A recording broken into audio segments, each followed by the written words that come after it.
Bab 401 Tidak mungkin ada ombak tanpa angin. Aku akan mati jika aku tidak kembali saat fajar. Lin Yun memandangi tebing dengan alis berkerut. Dia sudah menebak identitas orang tua gemuk itu, tapi dia tidak menyangka bahwa orang tua itu begitu tidak berperasaan. Orang tua itu jelas telah membantunya memahami pedang ke-10, tapi dia juga memberinya tantangan seperti itu. Aku mendengar bahwa Paviliun Master jarang terlihat dan suasana hatinya mudah berubah-ubah. Sepertinya rumor itu benar, kata Lin Yun sambil menatap orang tua itu. Jika dia benar, orang tua ini adalah ketua Paviliun Pedang Ling Qiao, Jian Xuanhe. Selain dia, tidak ada yang berani bersikap begitu sembrono. Berhentilah membuang-buang waktu di sini dan pikirkan bagaimana Anda akan bangkit kembali. Hah, anak laki-laki yang tidak menyesali pembunuhannya. Aku harus mengingatkanmu bahwa Lil Plum tidak akan bisa menyelamatkanmu jika kau ketahuan menghilang. Lil Plum. Apakah itu nama panggilan pelindung Plum? Kemudian lagi, orang tua ini mungkin satu-satunya yang berani memanggil pelindung Plum dengan julukan itu. Lin Yun tidak lagi peduli dengan orang tua itu dan melompat kembali ke danau. Dia melihat sekilas ke arah tebing. Dia hanya bisa melihat 1000 meter sebelum tebing itu tertutup awan. Dia mungkin bisa mencobanya jika dia menggunakan 7 langkah mendalam untuk memanjat dinding. Berubah menjadi seberkas cahaya, Lin Yun berkelebat dan mencengkeram tebing.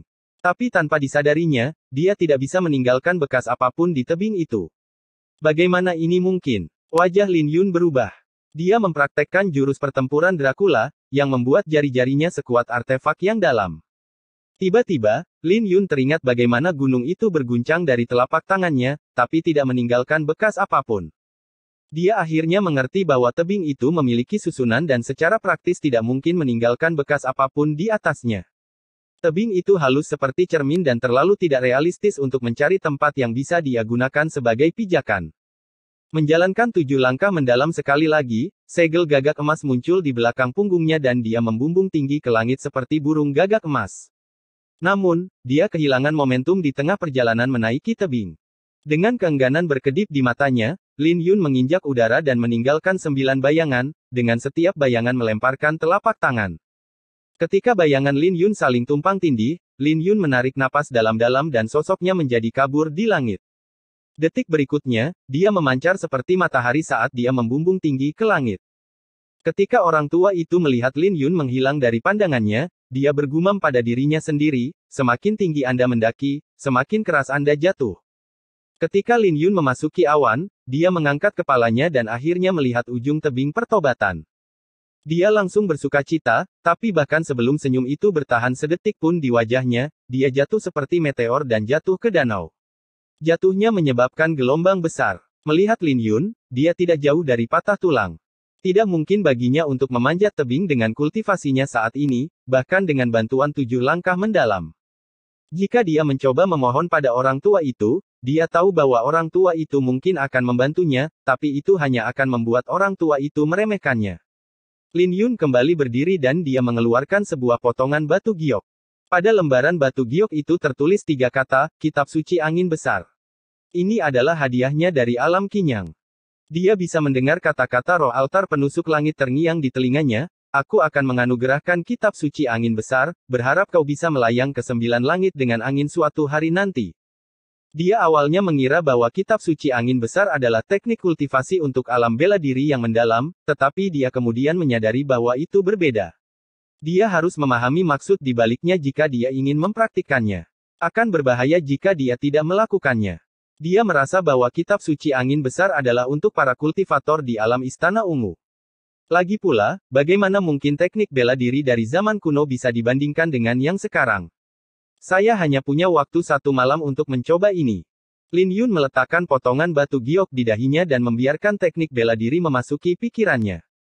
Neter Utara memiliki seekor ikan, yang dikenal sebagai kunpang. Ikan itu bisa berubah menjadi burung dan terbang di udara. Bebas dan tidak terkekang membutuhkan angin dan elemen-elemennya. Dan itu hanya bisa dicapai dengan mengumpulkan ke-6 elemen. Langit dan bumi memiliki 6 elemen, angin, hujan, yin, yang, terang, dan gelap. Angin adalah salah satu dari 6 elemen dan juga ditempatkan di awal dari 6 elemen. Tanpa angin, tidak satu pun dari 5 aura lainnya yang dapat eksis. Lin Yun membaca lembaran batu giok itu dan meletakkannya. Saat dia membuka matanya, langit sudah menjadi gelap, artinya dia tidak punya banyak waktu lagi. Lin Yun memegang slip giok itu dan dia perlahan berjalan di atas danau. Mungkin karena dia telah membawa pedang aqua selenik ke tahap perwujudan, tetapi dia menyadari bahwa kitab suci angin besar tidak lagi sulit untuk dipahami. Kunpeng bisa berenang di laut dan juga berubah menjadi burung untuk terbang.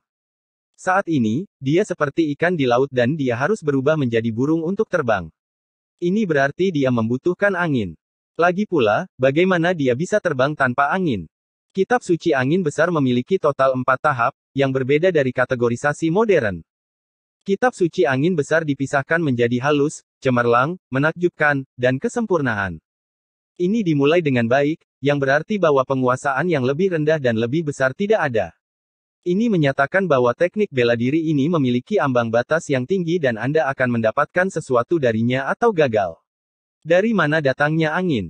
Dia secara alami dapat menciptakan angin dengan mengumpulkan energi asalnya dan mengirimkan telapak tangannya ke depan, tapi itu jelas merupakan metode yang salah. Menang, hujan, yin, yang, terang, dan gelap. Mereka seharusnya adalah 6 elemen yang telah ada sejak zaman kuno. Dia merasa bahwa dia bisa mendapatkan petunjuk dari, tanpa angin, 5 elemen lainnya tidak akan ada. Mungkin orang tua yang gemuk itu akan tahu sesuatu tentang itu. Lin Yun menoleh untuk melihat orang tua itu, tapi orang tua itu tersenyum padanya sambil menunjuk ke langit. Orang tua itu menyiratkan bahwa langit telah menjadi gelap dan dia tidak punya banyak waktu lagi. Melihat ekspresi orang tua itu, Lin Yun mengingat kembali tatapannya karena dia tahu bahwa dia tidak bisa bergantung pada orang tua itu. Angin. Jika daun tertiup angin, apakah daunnya yang bergerak atau anginnya yang bergerak? Jelas angin yang menggerakkan daun itu. Mata Lin Yun tiba-tiba berbinar dan dia menangkap sesuatu. Dia memejamkan mata dan mulai merenung. Waktu berangsur-angsur berlalu dan mata Lin Yun berbinar ketika dia membukanya kembali. Dari mana datangnya angin itu? Ada angin selama ada sesuatu yang bergerak di dunia ini. Jadi jika dia menggerakkan air di danau, angin secara alami akan dihasilkan. Semakin Lin Yun merenungkannya, semakin terang matanya bersinar. Pada saat yang sama, dia juga memperoleh wawasan tentang mantra kitab suci angin besar. Dia mengedarkan energi asalnya sesuai dengan mantra dan dia segera diselimuti oleh aura tak terbatas. Hal ini membuat lelaki tua itu mengerutkan alisnya saat dia bertanya-tanya apa yang sedang Lin Yun coba lakukan. Tiba-tiba, Lin Yun melayang ke langit dan dia melemparkan telapak tangannya ke danau. Ketika telapak tangannya mendarat di danau, kekuatan dari telapak tangannya membuat danau itu turun 3 inci ke bawah dan kekuatan pantulannya membuat Lin Yun melayang ke langit. Lin Yun tersenyum saat dia melihat tebing tobat semakin mendekat. Ketika dia berada beberapa ratus meter jauhnya, wajah Lin Yun tiba-tiba berubah ketika dia merasakan angin semakin lemah. Tepat pada saat ini, kecapi berbunyi dan angin menyelimuti dia untuk mengirimnya ke tebing pertobatan. Lin Yun dengan lembut mendarat di tanah. Pada akhirnya, dia masih membutuhkan bantuan dari orang tua itu. Tapi Lin Yun tidak terlalu mempermasalahkannya karena itu tidak bisa dianggap sebagai bantuan. Ketika dia mengangkat kepalanya, dia melihat para diaken menatapnya dengan pedang kondor mereka. Ketika mereka melihat bahwa dia masih berada di tebing pertobatan, mereka tidak mengatakan apa-apa dan pergi. Tapi Lin Yun tidak tahu bahwa saat dia melintasi tebing pertobatan, pelindung plum muncul di danau. Dia melihat ke danau dan menghela nafas, ombaknya sangat besar. Tidak mungkin ada ombak tanpa angin. Apa yang membawamu kemari? Tanya orang tua gemuk itu. Putra mahkota datang lagi hari ini, kata pelindung plum dengan wajah yang tidak enak dipandang. Pria tua gemuk itu memiliki raut kesedihan yang samar di wajahnya saat dia memandangi danau dalam diam. Sambil menarik senar kecapi, dia berbicara tanpa ekspresi di wajahnya, tidak ada yang bisa menyentuhnya jika dia tidak mau. Tapi jika dia menganggukkan kepalanya, maka tidak ada yang bisa menyelamatkannya. Bab 402 tidak ada pilihan. Suara pria tua gemuk itu dingin ketika dia mengucapkan kata-kata itu, terutama bagian terakhir. Hal ini membuat pelindung plum memasang ekspresi yang rumit karena dia tidak tahu harus berkata apa. Melihat ekspresi pelindung plum, Jian Xuanhe menghela nafas, ini pada akhirnya adalah urusannya, jadi kita tidak bisa membuat keputusan untuknya. Tapi terkadang kita tidak punya banyak pilihan dan keputusan yang dia buat mungkin bukan yang dia inginkan, kata pelindung plum sambil mengepalkan kedua tinjunya. Lalu kenapa? Jian Xuanhe menatap pelindung plum dan berkata, hal tersulit di dunia adalah mengikuti kata hatimu. Bahkan aku tidak bisa melakukan itu, apalagi dia. Tapi aku sudah mengatakan bahwa tidak ada yang bisa menyentuhnya jika dia tidak mau. Paviliun Master, kata pelindung Plum. Pergilah. Tidak perlu bertanya padaku tentang hal itu karena kau sudah membuat keputusan. Aku sudah membuat keputusan 10 tahun yang lalu dan aku sudah membuat perjanjian dengan orang itu untuk tidak mencampuri masalah ini lagi. Tapi Anda tidak melakukannya, jadi Anda bisa melakukan apapun yang Anda inginkan. Jian Xuanhe melambaikan tangannya agar pelindung Plum pergi. Saya mengerti. Kalau begitu, saya akan pergi, jawab pelindung Plum setelah hening beberapa saat. Itu sama seperti apa yang dikatakan oleh kepala paviliun. Tidak ada yang bisa dilakukan oleh paviliun pedang Ling Qiao meskipun mereka ingin membantu karena mereka tidak memiliki alasan untuk bergerak. Ini berarti bahwa alasan dan kebenaran ada di pihak lain. Di Gunung Liontin, dua orang berdiri bersama. Yang di sebelah kiri memiliki aura yang tak terduga, sedangkan yang di sebelah kanan mengenakan seragam paviliun pedang Ling Qiao saat dia memancarkan cahaya redup. Yang pertama secara alami adalah Pangeran Kekaisaran Qin Besar, Qin Yu dari 8 gelar. Sedangkan yang kedua, dia secara alami adalah Bai Lixuan, yang sama terkenalnya dengan Qin Yu. Dia memiliki bakat terkuat di Kekaisaran Qin Besar dan tidak banyak yang bisa bersaing dengannya bahkan di domain selatan kuno. Sekarang setelah kultivasinya mencapai tahap ke-9 puncak dari alam bela diri mendalam, pencapaiannya dalam niat pedangnya juga tidak kalah. Yang mulia, Anda sudah berkunjung 2 kali sejak Xin Yan bangun dan ini adalah yang ketiga kalinya, kata Bai Lixuan sambil menatap Qin Yu dengan aneh. Dia tahu bahwa Qin Yu sombong, yang berarti masalah ini penting karena Qin Yu berulang kali mencoba untuk berkunjung.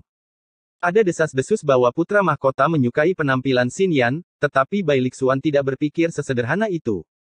Meskipun, Xin Yan secara alami adalah wanita tercantik di paviliun pedang Ling Qiao dan banyak orang yang menyukainya. Tapi sayang sekali tidak ada satupun dari mereka yang menarik perhatiannya dan siapapun yang mencoba peruntungan dengannya akan terbunuh oleh pedangnya. Jadi masuk akal jika putra mahkota ingin menaklukkan wanita seperti dia, tapi Bai Lixuan tidak mempercayainya. Dia tahu bahwa Qin Yu bukanlah seseorang yang akan kehilangan dirinya sendiri karena seorang wanita, terutama karena dia bisa mendapatkan wanita manapun yang dia inginkan dengan posisinya. Itu yang diharapkan. Saya akan merasa tidak nyaman jika semuanya berjalan lancar. Selain itu, Anda bisa memanggil saya dengan nama saya. Anda tidak perlu khawatir dengan identitas saya di kekaisaran. Cepat atau lambat Anda akan keluar dari kekaisaran menuju dunia yang lebih luas. Qin Yu berhenti sejenak sebelum dia menoleh untuk melihat Bai Lixuan. Kompetisi gerbang naga akan berlangsung 2 bulan lagi. Apakah Anda pikir Anda akan bisa mendapatkan salah satu gelar? Setelah menyebutkan kompetisi gerbang naga, wajah Bai Lixuan berubah menjadi serius. Dia menjawab, saya masih kurang memiliki dasar dibandingkan dengan 8 gelar. Paling-paling, saya hanya memiliki kepercayaan diri 40% untuk menang, tapi saya masih punya waktu 1 bulan lagi. Anda cukup rendah hati, senyum Qin Yu. Anda memiliki fisik suci, jadi waktu akan selalu berada di pihak Anda. Sulit untuk mengatakan apa yang akan terjadi sebulan dari sekarang, tapi izinkan saya memberi tahu Anda sebuah kabar baik. Tuan Liu Suang tidak akan berpartisipasi dalam kompetisi gerbang naga pada akhir tahun ini. Apa kau serius? Wajah Bai Lixuan berubah. Itu adalah berita bagus dan itu pasti sudah menyebar ke seluruh kekaisaran Qin besar jika itu benar. Tentu saja, jawab Qin Yu. Apakah dia sudah melebihi usia 25 tahun? Tanya Bai Lixuan. Bagaimana bisa? Dia 1 tahun lebih muda dariku. Tapi aku tidak bisa menebak apa yang dia pikirkan. Yah, itu tidak masalah karena aku bisa memastikan bahwa dia tidak akan berpartisipasi dalam kompetisi gerbang naga ini. Tuan Liu Suang adalah juara kompetisi gerbang naga sebelumnya dan dia adalah seseorang yang bahkan mengalahkan Qin Yu. Qin Yu sangat takut dengan Tuan Liu Suang, tapi dia juga ingin menebus kekalahannya di kompetisi gerbang naga ini. Namun ternyata Tuan Liu Suang bahkan tidak memberinya kesempatan untuk melakukannya. Meskipun Qin Yu merasa lega karena Tuan Liu Suang tidak ikut serta, hal itu juga membuatnya merasa kecewa. Tapi ini tidak diragukan lagi merupakan kabar baik bagi Bai Lixuan. Jika salah satu tokoh bergelar tidak berpartisipasi dalam kompetisi, ini berarti ada pembukaan slot lain. Bahkan jika Bai Lixuan memiliki waktu 1 bulan lagi, peluangnya untuk mengalahkan sosok yang berjudul hanya 50%. Tapi sekarang telah berubah menjadi 80% karena Tuan Liu Suang tidak berpartisipasi. Bai Lixuan berpikir dalam-dalam dan berkata, jadi saya memiliki kesempatan untuk berpartisipasi dalam perjamuan drakonik bersamamu. Ayo pergi ke Gunung Liontin sekarang. Keduanya secara alami menarik perhatian banyak murid di dekatnya. Para murid bingung ketika mereka melihat mereka berdua bersama. Di antara kelompok itu, ada dua orang yang mengenakan ekspresi tidak sedap dipandang. Itu adalah Lin Qiusan dan Lin Yan, dua saudara perempuan. Kakak, jika berita yang ayah dapatkan dari klan Wang benar, ini berarti putra mahkota mencoba memaksa kakak senior Xin Yan ke jalan buntu. Lin Yan menatap Qin Yu dan Bai Lixuan dengan amarah membara di matanya. Apa yang bisa kita lakukan? Dia adalah putra mahkota. Siapa yang berani melawannya di Kekaisaran Qin besar? Lin Qiusan tersenyum pahit. Aku harus memberi tahu kakak Lin tentang hal ini. Lin Yan tahu bahwa Lin Yun akan menyesal seumur hidupnya jika ini terjadi tanpa dia sadari. Kamu gadis. Tahukah kamu bahwa menerobos masuk ke dalam tebing pertobatan adalah pelanggaran berat? Selain itu, kamu tidak akan bisa naik meskipun kamu mencoba, kata Lin Qiusan. Biarlah. Saya masih ingin mencobanya apapun yang terjadi. Mata Lin Yan bersinar dengan tekad, tetapi dia dihentikan oleh Lin Qiusan tepat ketika dia akan bergerak. Bagaimanapun, menerobos masuk ke tebing pertobatan dapat dihukum mati dan dia Ken yang berjaga di sana tidak akan peduli dengan identitasnya. Jadi Lin Qiusan tidak ingin mengambil risiko ini. Qin Yu dan Bai Lixuan berdiri bersama di Gunung Liontin dan murid-murid Gunung Liontin semuanya mengenakan ekspresi jelek ketika mereka melihat mereka. Terutama ketika mereka melihat putra mahkota. Tapi mereka tidak berani melakukan apapun karena khawatir akan identitas putra mahkota. Bai Lixuan, jaga aku di sini. Jangan biarkan siapapun masuk. Tentu, jangan khawatir, jawab Bai Lixuan. Ketika Qin Yu masuk, dia melihat seseorang mengayunkan pedang di halaman. Pedangnya seperti mawar darah yang menari-nari tertiup angin. Teknik pedang yang brilian, senyum Qin Yu sambil bertepuk tangan. Enyahlah.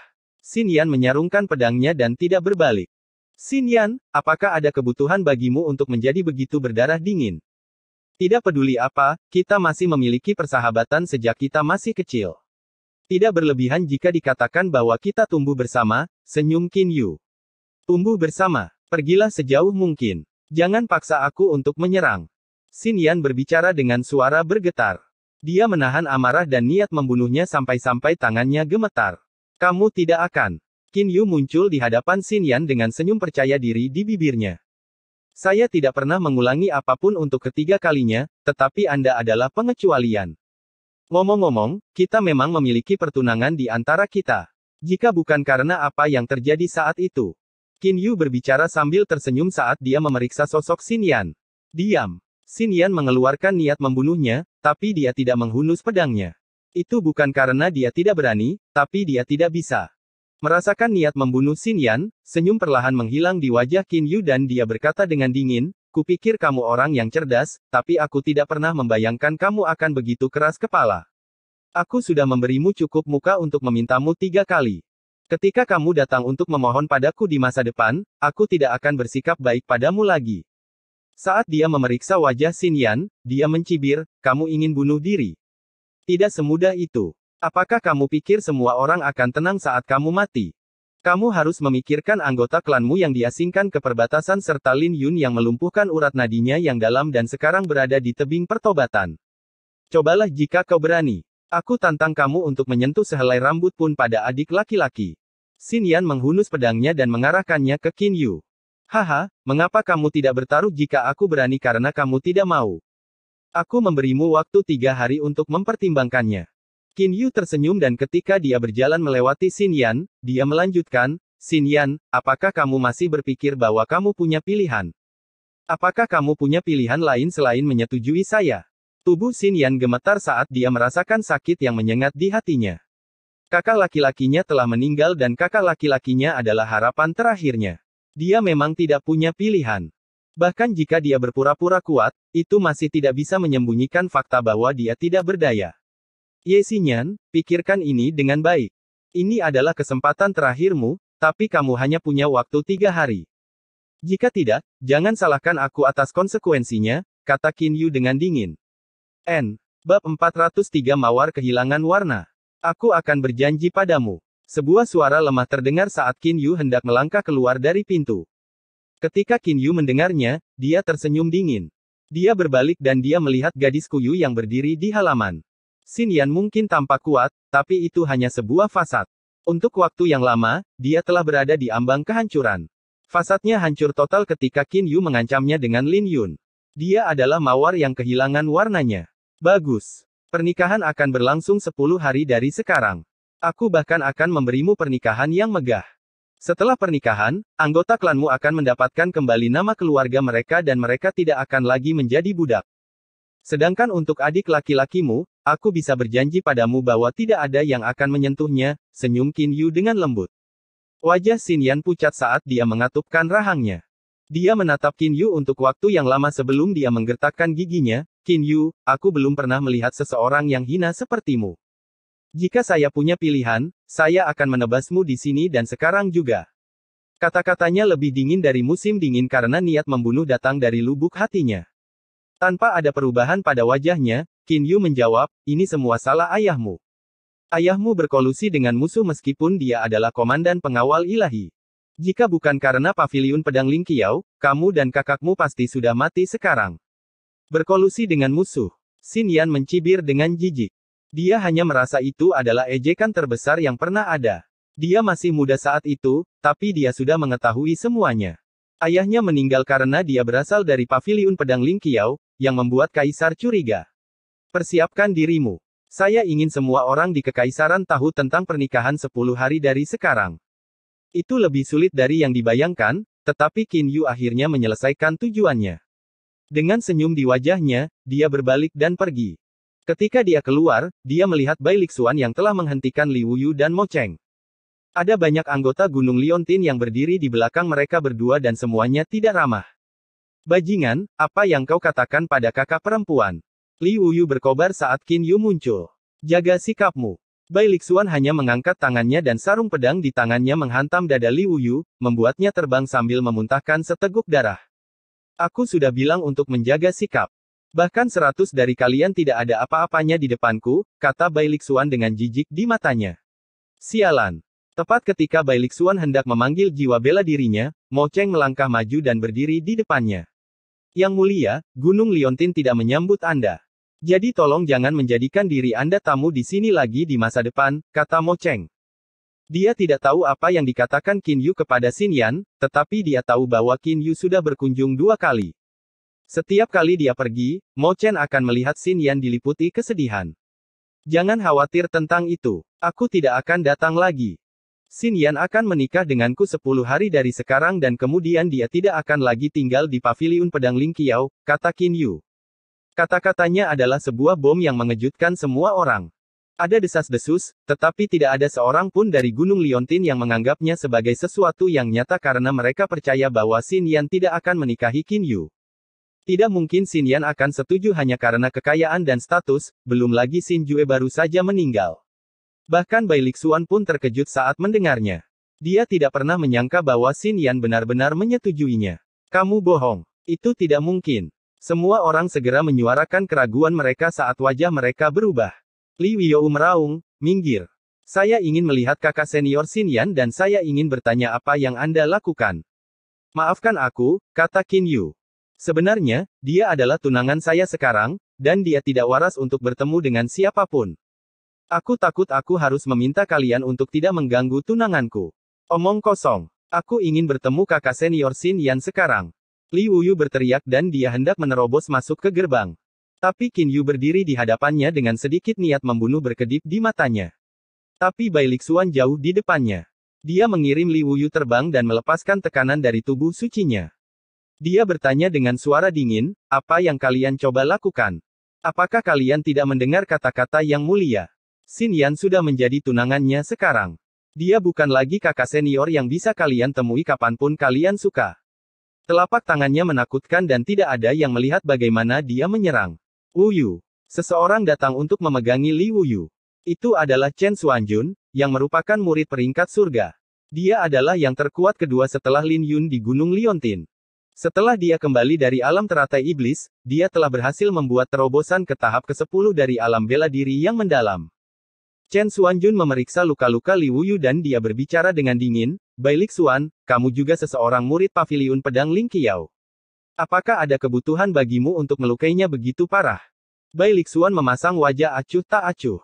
Dia tidak menatap wajah Chen Xuanjun dan menjawab, apakah kamu serius? Jika kecerobohannya mendorong ziyuanan antara keluarga kerajaan dan paviliun pedang Ling Qiao, 100 orang tidak akan bisa menebusnya. Omong kosong. Bai Lixuan, kau anjing pengkhianat. Apa kau punya paviliun pedang Ling Qiao di dalam hatimu? Li Wuyu terbatuk-batuk sambil berteriak. Lihat, kakak senior Chen. Aku sudah mengalah padanya, dilihat dari bagaimana dia masih bisa membuka mulutnya, kata Bai Lixuan sambil berjalan ke depan dengan wajah dingin. Dari ekspresinya, terlihat bahwa dia tidak berencana untuk membiarkan masalah ini berlalu begitu saja.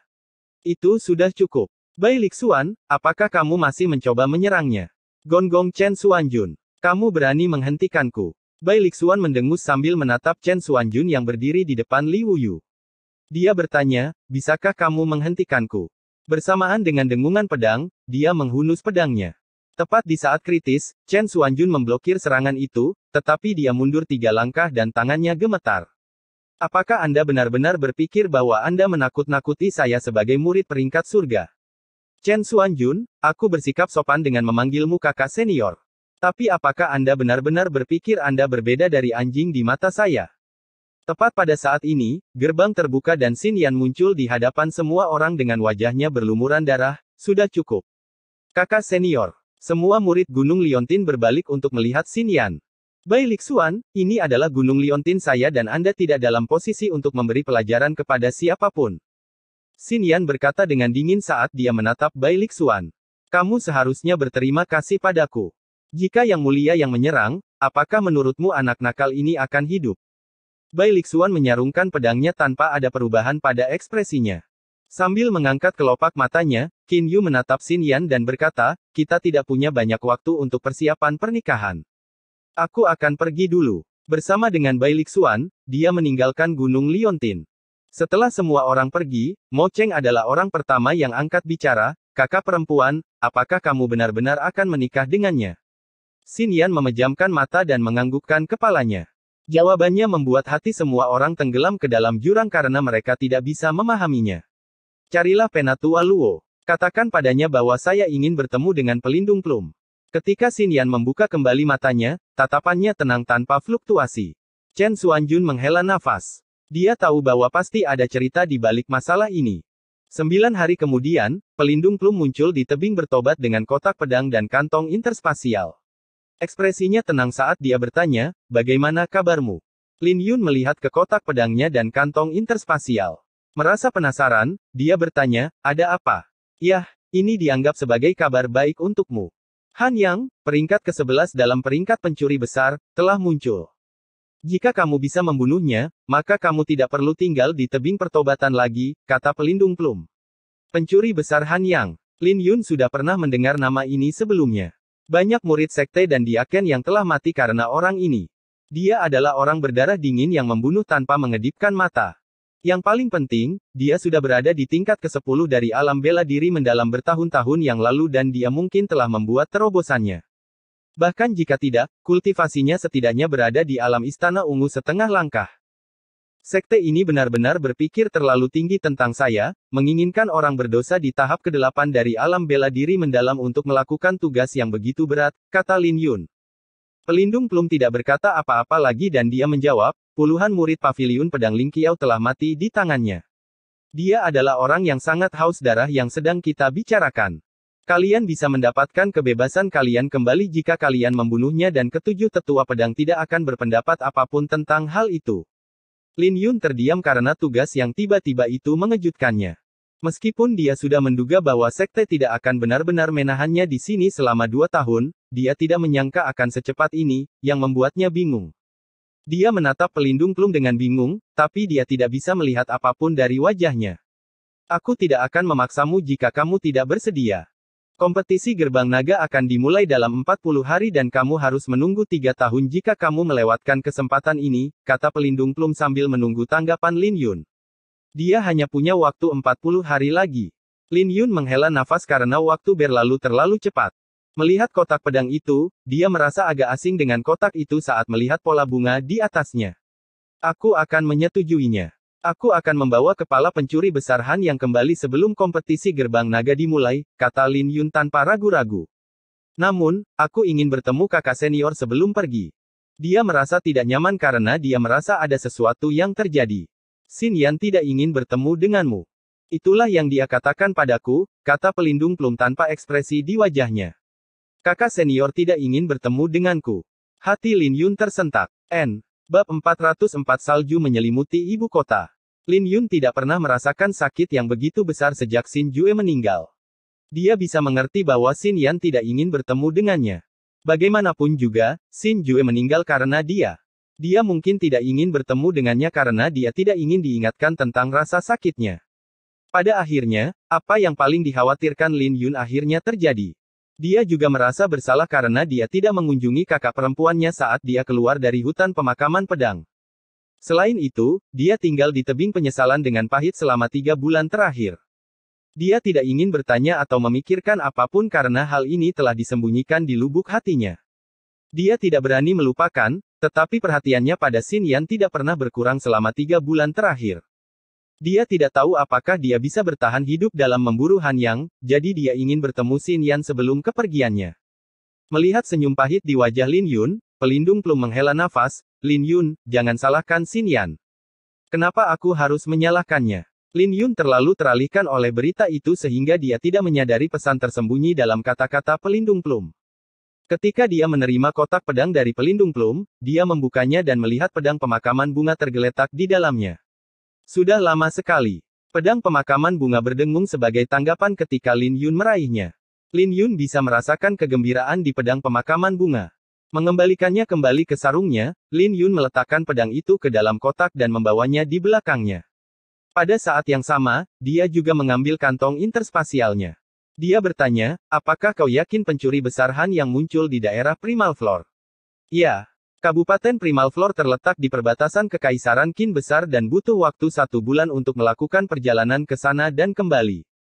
Ini juga berarti bahwa Lin Yun hanya memiliki waktu kurang dari 10 hari untuk kembali sebelum kompetisi gerbang naga dimulai. Ketika Lin Yun keluar dari tebing pertobatan, dia memasang senyuman di wajahnya. Sepertinya dia punya lebih banyak waktu dari yang dia bayangkan.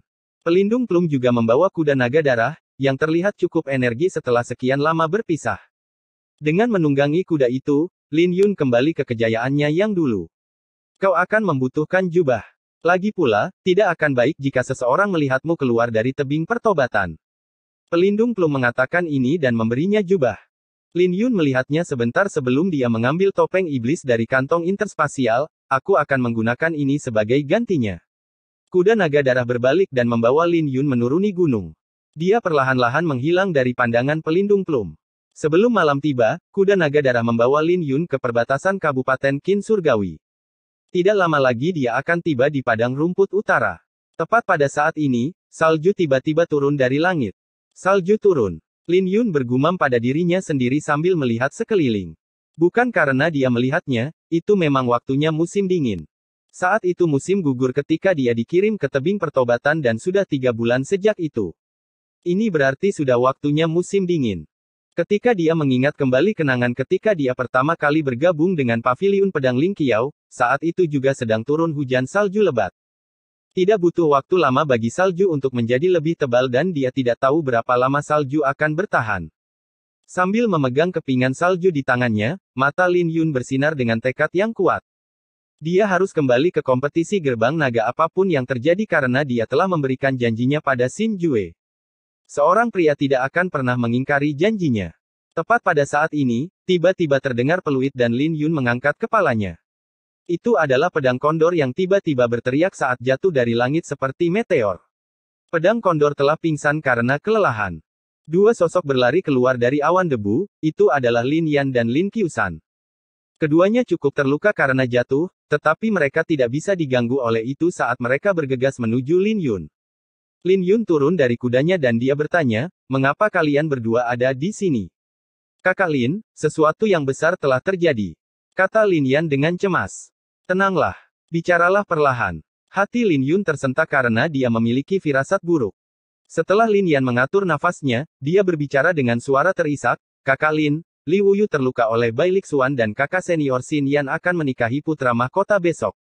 Pikiran Lin Yun tiba-tiba meledak karena dia tertegun. Bagaimana ini mungkin? Itu benar, desah Lin Qiusan.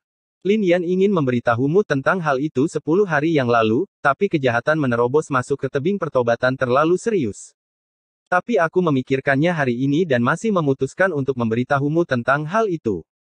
Jadi saya mencoba menyelinap ke tebing tobat, tapi saya tidak pernah berharap untuk melihat Anda keluar dari gunung belakang. Jadi saya segera mengendarai pedang kondor ke sana, tapi kami mengalami kesulitan untuk mengejar kuda naga darah. Itu semua berkat salju yang tiba-tiba turun sehingga Lin Yun berhenti. Jika tidak, pedang kondor tidak akan bisa mengejar bahkan setelah dia mati. Wajah Lin Yun berubah ketika dia mendengar apa yang dikatakan Lin Yan.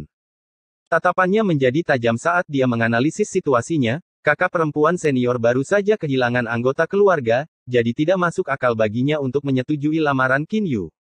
Selain itu, ada kemungkinan besar bahwa Qin Yu mungkin adalah dalang yang membunuh Xin Jue. Tidak mungkin kakak perempuan senior akan menerima hal seperti ini. Semua orang tahu bahwa Wang Yan hanyalah bidak catur putra mahkota dan putra mahkota memiliki kecurigaan tertinggi sebagai dalang kematian Xin Jue. Selain itu, dia juga memiliki persaingan langsung dengan Xin Jue pada kompetisi gerbang naga pada akhir tahun ini. Tapi ini semua hanyalah kecurigaan Lin Yun dan dia tidak berani mengambil keputusan dengan gegabah. Dia hanya yakin pada Wang Yan karena dia melihat Wang Yan menggunakan jarum perak hujan darah dan dia juga yakin bisa membunuh Wang Yan. Tapi tidak masalah jika itu hanya kecurigaannya karena dia tahu bahwa Xin Yan tidak akan pernah setuju untuk menikahi Qin Yu. Ini berarti pasti ada cerita di baliknya. Ada hal lain juga, tapi saya tidak tahu apakah saya harus mengatakannya. Ragu-ragu Lin Qiusan. Lin Yan mengambil alih dan berkata, tidak ada waktu untuk ragu-ragu. Kakak Lin, ada rumor di antara 4 klan bergengsi. Putra mahkota mengambil risiko mengembangkan seni yang mendalam. Teknik kultivasi ini sangat bersifat yang dan juga sangat mendominasi. Tapi kultivasi putra mahkota tidak cukup dan dia akan mati cepat atau lambat jika dia tidak memiliki Aquamoon untuk mengaturnya. Benarkah itu? Tanya Lin Yun. Seharusnya itu benar. Berita itu pertama kali datang dari klan Wang dan hanya menyebar di antara 4 klan bergengsi. Saya sudah memeriksa catatan kuno. Jiwa bela diri Aquamoon tidak hanya dapat mengatur energi asal seni yang mendalam yang mendominasi, tetapi juga dapat membawa seni yang mendalam ke tingkat yang baru dan membantunya mencapai kesempurnaan. Qin Yu tidak menyukai kakak senior Xin. Dia hanya ingin menggunakannya sebagai kuali dan setelah dia selesai. Lin Yan ragu-ragu apakah dia harus melanjutkan, tapi Lin Yun sudah tahu apa yang akan dia katakan. Lagi pula, siapa yang tidak tahu bagaimana nasib kuali bagi para kultivator? Aku mengerti. Lin Yun menarik napas dalam-dalam. Dia tidak pernah membayangkan bahwa Qin Yu akan begitu kejam. Tatapannya tertuju pada salju yang turun saat dia tersesat dalam pikirannya sendiri. Dengan itu, dia akhirnya mengetahui keseluruhan ceritanya. Kedua saudara perempuan itu merasa cemas, tetapi mereka tidak berani bertanya apa-apa. Tidak diragukan lagi bahwa Qin Yu adalah dalang dari kematian Xin Jue dan dia membunuh Xin Jue untuk membuat Xin Yan kehilangan dukungannya. Pada saat yang sama, dia yakin bahwa putra mahkota memiliki sesuatu terhadap Xin Yan yang memaksanya untuk membuat keputusan ini. Mengingat dedikasi Xin Jue untuk menjadi juara kompetisi gerbang naga, Lin Yun mengungkapkan senyuman pahit. Juara kompetisi gerbang naga dapat mengajukan permintaan kepada kekaisaran dan kekaisaran harus menyetujuinya apapun yang terjadi. Terlepas dari apakah alasan Qin Yu adalah untuk menjadi juara atau memiliki Xin Yan, Xin Jue adalah target yang ingin dibunuh oleh Qin Yu. Sekarang setelah dia memikirkannya, Xin Yan pasti telah meminta pelindung Plum untuk memikatnya selama periode ini. Dia pasti khawatir dia akan melarikan diri dari tebing pertobatan jika dia mengetahui berita itu. Pernikahannya besok? Tanya Lin Yun. Ya, Qin Yu telah menyiapkan upacara yang megah untuk mengelilingi kekaisaran. Adik Lin, kau harus berpikir 2 kali untuk melakukan sesuatu. Pernikahan putra mahkota dijaga oleh pengawal ilahi dan mereka pasti akan mengirimkan para ahli. Saran Lin Qiusan. Makna di balik kata-katanya sangat jelas. Dia tidak ingin Lin Yun bunuh diri. Tapi masih ada beberapa hal yang harus saya perjelas. Lin Yun naik ke atas kuda. Dia hanya ingin bertanya pada Xin Yan. Jika dia tidak menikahi Qin Yu dengan sukarela, maka dia tidak akan lagi memiliki keraguan dengan pedangnya. Di bawah tatapan kaget Lin Yan dan Lin Qiusan, Lin Yun berbalik dan kembali. Ibu kota tertutup salju tebal di pagi hari. Itu dingin, tetapi para kultivator bisa menahan dingin dengan energi asalnya. Namun meski dingin, ibu kota masih ramai dengan orang. Banyak orang muncul di jalanan hari ini karena hari ini adalah pernikahan Qin Yu.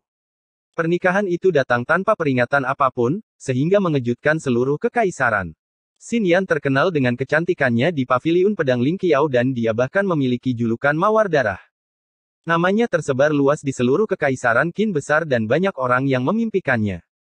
Tapi hari ini, dia akan menikah dengan Qin Yu. Hal ini mengejutkan semua orang, tapi sekali lagi, tidak terlalu mengejutkan jika Anda memikirkannya. Qin Yu adalah pewaris tahta yang benar dan dia juga salah satu dari 8 gelar. Dia layak untuk Xin Yan terlepas dari kekuatan atau statusnya. Jalanan dipenuhi oleh orang-orang yang menunggu kedatangan kedua mempelai. Bab 405 Kebahagiaan dan Kesedihan. Di jalan-jalan di depan kediaman pangeran terdengar hiruk-pikuk suara derap kaki kuda dan roda-roda yang berputar. Seluruh tanah bergetar karena sang tokoh utama akhirnya muncul. Sebuah aura berhembus, yang memenuhi orang lain dengan imajinasi yang tak ada habisnya. Mereka datang. Semua orang menjadi bersemangat ketika mereka mendengar suara berderap mendekat. Mereka bisa melihat sebuah kelompok besar yang dipimpin oleh 8 kuda Dracoskale memimpin. Kuda Dracoskale adalah ras kuda yang memiliki seutas garis keturunan naga sejati. Garis keturunan mereka lebih murni daripada kuda naga darah dan mereka sangat langka. Bahkan pengawal ilahi hanya memiliki 8 ekor. Bulu emas kuda-kuda itu berkilauan di bawah sinar matahari, membuat mereka terlihat menonjol di tengah badai salju. Mereka kebanyakan digunakan sebagai hewan pembawa keberuntungan untuk menyambut tamu di kekaisaran dan kekaisaran hanya akan menggunakan beberapa dari mereka secara normal. Secara praktis, tidak mungkin kedelapannya digunakan sekaligus. Para penunggangnya juga terlihat agung karena Anda membutuhkan gelar di pengawal ilahi untuk dikenal sebagai pengawal Dracula. Ambang batasnya adalah kultivasi di tahap ke-9. Tidak hanya itu, mereka juga diharuskan memiliki jasa perang yang luar biasa untuk menerima kehormatan ini. 8 pengawal Dracoskale mengenakan baju besi yang bersinar dan hanya putra mahkota yang bisa menerima perlakuan seperti itu. Sejujurnya, pernikahan itu lebih megah dari yang dibayangkan kebanyakan orang. 100 meter di belakang pengawal Dracoskale ada 8 kuda perak yang menarik kereta kencana yang mewah. Kereta kuda perak itu dihiasi dengan mutiara, yang langsung menyelimuti seluruh kereta dengan lingkaran cahaya. Ada 2 orang yang duduk di dalam kereta, menerima tatapan semua orang. Tentu saja putra mahkota, Qin Yu, dan Xin Yan dari Paviliun Pedang Ling Qiao. Putra mahkota memiliki temperamen yang luar biasa. Jadi ketika dia mengenakan pakaian upacara, dia terlihat lebih gagah. Di sampingnya, Xin Yan mengenakan mahkota burung phoenix dan riasan wajahnya membuatnya terlihat lebih cantik. Tapi tidak ada ekspresi di wajahnya yang membuat orang lain merasa jauh darinya. Betapa cantiknya. Saya sudah lama mendengar bahwa Xin Yan terkenal dengan kecantikannya di Paviliun Pedang Ling Qiao. Sekarang setelah saya melihatnya, tidak meremehkan untuk menyebutnya sebagai yang tercantik di kekaisaran. Tapi sayang sekali dia akan menjadi milik Yang Mulia setelah hari ini. Sekali lagi, Yang Mulia sangat pantas untuknya. Haha, ini sama sekali tidak seperti gaya keluarga kerajaan yang mengadakan pernikahan dengan terburu-buru. Siapa yang tahu jika ada cerita yang tersembunyi di balik masalah ini? Itu benar. Kakak laki-laki Xin Yan baru saja meninggal baru-baru ini, jadi tidak masuk akal jika dia menikah terburu-buru. Saya mendengar bahwa Wang Yan membunuh Xin Jue atas perintah Yang Mulia. Hush. Pelankan suaramu. Jangan bicara tanpa bukti. Bukti. Jika Xin Jue tidak dibunuh oleh Wang Yan, mengapa Lin Yun ingin membunuh Wang Yan? Selain itu, siapa yang tidak tahu bahwa Wang Yan adalah bawahan Qin Yu? Tanpa dukungan Qin Yu, tidak mungkin Wang Yan berani membunuh Xin Jue meskipun dia punya nyali. Ngomong-ngomong, sangat disayangkan Lin Yun.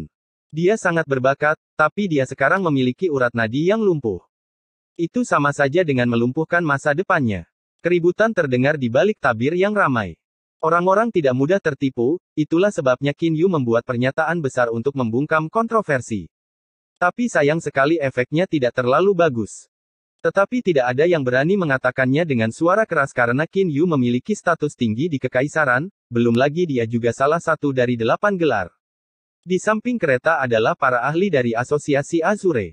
Ada Han Lan dari Sekte Suantian, Wang Feng dari Villa Bulan Iblis, Ji Wuheng dari Sekte Huanyuan, Tang Jie dari Akademi Qintian, dan Bailik Xuan dari Paviliun Pedang Ling Qiao. Mereka semua adalah para elit, yang kedua setelah 8 gelar. Mereka semua juga berada di tingkat ke-10 dari alam bela diri mendalam. Bai Lixuan menarik perhatian paling banyak karena fisik suci miliknya telah menyebarkan ketenarannya ke seluruh kekaisaran Qin besar. Sungguh kesombongan yang luar biasa. Han Lan, Wang Feng, Ji Wuheng, Tang Jie, dan Bai Lixuan. Mereka berlima mungkin memiliki kekuatan untuk bersaing memperebutkan gelar. Bahkan jika mereka tidak bisa, mereka seharusnya tidak terlalu jauh dari itu. Mereka pasti akan bersinar terang di kompetisi gerbang naga pada akhir tahun ini. Yang mulia adalah seorang pangeran karena suatu alasan. Begitu banyak orang jenius yang bersedia memainkan peran pendukung untuknya. Haha, aku khawatir cerita di baliknya tidak sesederhana yang kalian pikirkan. Ada beberapa yang tahu tentang keberadaan asosiasi Azure, tapi tak satu pun dari mereka yang mengungkapkannya. Di antara kerumunan, seorang pemuda menatap wanita di dalam gerbong dengan tinjunya mengepal. Itu adalah Li Wuyu, tetapi Chen Xuanjun menepuk tangannya dari samping untuk mencegahnya menjadi impulsif. Kakak perempuan tidak terlihat bahagia sama sekali. Dia terlihat tidak berbeda dengan zombie, namun Qin Yu ini masih tertawa dengan sangat bahagia. Apakah para tetua sekte itu buta? Apakah mereka benar-benar akan melihat kakak perempuan senior memasuki lubang api? Li Wuyu menggertakkan giginya saat tubuhnya bergetar karena marah. Xin Yan adalah orang yang setuju. Apa yang Anda ingin sekte lakukan? Membunuh putra mahkota dan menjadi musuh seluruh kekaisaran. Chen Xuanjun menghela nafas dan kata-katanya membuat Li Wuyu terdiam. Rombongan itu meninggalkan jejak di tanah dan pengawal ilahi menuju ke kediaman pangeran dengan tertib. Tetapi ketika mereka sudah setengah jalan, kelompok tiba-tiba berhenti. Berhenti. Apa yang terjadi? Mungkinkah seseorang benar-benar ada di sini untuk membuat masalah? Perubahan kejadian yang tiba-tiba membuat semua orang terkejut saat mereka berbalik untuk melihat ke kejauhan. Mereka bisa melihat seorang pemuda berdiri di sana. Dia membawa kotak pedang, mengenakan topeng iblis, dan seekor kuda merah berdiri di sampingnya. Pemuda itu muncul entah dari mana, seolah-olah dia telah menunggu di sini untuk waktu yang lama. Ketika semua orang melihat pemuda itu dan kuda naga darah, mereka semua memikirkan satu orang. Tapi sekali lagi, mereka tidak merasa itu mungkin. Tidak hanya Lin Yun berada di tebing pertobatan sekarang, tapi dia juga lumpuh sekarang. Jadi tidak ada bedanya dengan mengirim dirinya sendiri untuk mati jika dia yang menghentikan gerbongnya. Ditambah lagi, tidak ada yang cukup bodoh untuk menghalangi pernikahan putra mahkota. Lin Yun. Wajah Han Lan tenggelam. Dia teringat bagaimana Lin Yun melumpuhkan adik laki-lakinya di kediaman putri. Jika bukan karena Xin Jue yang menghalangi jalannya saat itu, dia pasti sudah membunuh anak nakal ini. Apakah itu benar-benar adik laki-laki? Banyak murid Gunung Liontin menjadi emosional ketika mereka melihat sosok muda itu. Tapi tak lama kemudian, mereka tidak bisa menahan rasa khawatir pada Lin Yun saat mereka mengingat bagaimana Lin Yun melumpuhkan urat nadinya yang dalam. Di bawah badai salju, Lin Yun melepas topeng iblisnya dan memperlihatkan wajahnya kepada massa. Hal ini membuat kerumunan orang menghirup nafas dingin saat melihat wajahnya. Semua orang telah mendengar tentang Lin Yun dari paviliun pedang Ling Qiao. Dia adalah seseorang yang membunyikan Phoenix Plume dan naik ke tingkat ke-10 istana teratai hitam. Prospeknya seharusnya tidak terbayangkan dan tidak ada yang bisa menghentikan kenaikannya. Namun, dia telah melanggar peraturan sekte dengan membunuh Wang Yan di depan umum dan harus melumpuhkan urat nadinya. Pernyataannya bahwa dia tidak menyesali pembunuhannya telah menyebar ke seluruh kekaisaran. Tapi kemunculan Bai Lixuan perlahan-lahan membuat semua orang melupakan Lin Yun selama 3 bulan terakhir. Tapi tidak ada yang menyangka Lin Yun akan muncul di sini. Tatapan Lin Yun melewati pengawal Dracula. Tatapannya tidak berhenti pada Han Lan, Bai Lixuan, atau Qin Yu. Dia hanya menatap gadis di dalam kereta. Ketika Xin Yan memandang Lin Yun yang berdiri sendirian di tengah badai salju, matanya tiba-tiba berair. Dia tidak pernah meneteskan air mata sejak kematian Xin Jue, tapi dia tidak bisa mengendalikan air matanya ketika dia melihat sosok yang lemah namun keras kepala itu berdiri dengan kokoh di tengah badai salju. Dia tahu bahwa dia akan datang, itulah sebabnya dia meminta pelindung Plum untuk mengirimnya pergi dengan sebuah alasan. Tapi dia tidak pernah membayangkan bahwa dia akan tetap datang. Sudah cukup bodoh baginya untuk membunuh Wang Yan di depan umum, jadi mengapa dia harus datang ke sini? Penglihatan Xin Yan segera dikaburkan oleh air matanya saat dia menghela nafas, kamu seharusnya tidak datang. Mengapa saya tidak boleh datang? Pemuda di atas kuda tersenyum dan dia melanjutkan, kakak, Anda tahu bahwa saya akan berada di sini. Saya memulai perjalanan pedang karena saya tahu bahwa saya akan memiliki kekhawatiran di dunia. Badai salju tidak akan bisa menghentikan saya, juga tidak bisa menghentikan pedang saya. Angin bertiup semakin kencang dan pemuda itu mengendarai kuda naga darah dengan bangga. Kata-katanya tegas, yang mengejutkan semua orang. Di atas kereta mewah, senyum Qin Yu telah menghilang dan wajahnya menjadi gelap. Bunuh dia, gonggong Hanlan. Detik berikutnya, pengawal Dracoskale berubah menjadi angin saat mereka berlari ke arah Lin Yun dengan niat membunuh yang tinggi. Tapi Lin Yun tidak mengalami perubahan pada wajahnya. Kesedihan berangsur-angsur menghilang dari matanya dan digantikan dengan ketajaman seperti pedang.